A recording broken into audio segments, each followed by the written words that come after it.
Kapteenin logikirja 13, 11, 11, 13 on aika ottaa erään asian tiimoilta yllätyspuhelu.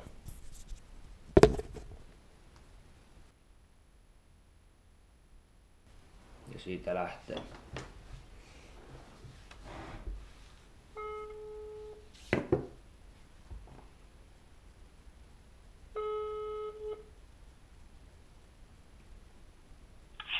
Sinnestore Jami. Paljon onnea Sinnestore. Olette voittaneet Simpis Open-kilpailuissa Instagram-kilpailun. Hieno homma, hieno homma. Uskomattomat 102 tykkäystä. Miltä tuntuu? No niin, aivan mielettömältä. Aivan mielettömältä. Mahtavaa homma. Mitä tässä nyt oliko palkintona? Muistaa edes sen.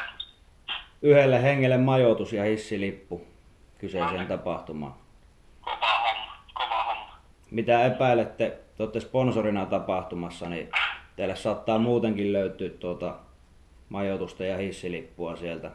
Pistetäänkö palkinto eteenpäin? Valitteko työ jonkun voittajan vai otetaanko seuraava? Mä voin laittaa tuosta meidän kanavasta, niin menee sieltä eteenpäin tuolta tapahtuma. Jakaa se palkinto. Okei, Heittää vaikka joku omanlainen kita siihen noille meidän Facebookiin. joo.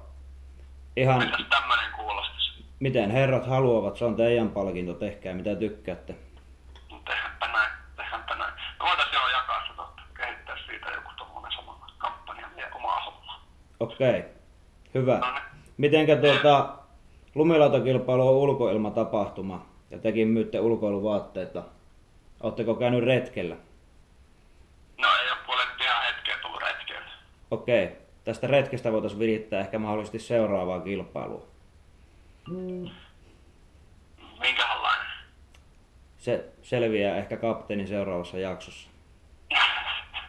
Selvä. Hyvä. Siinä.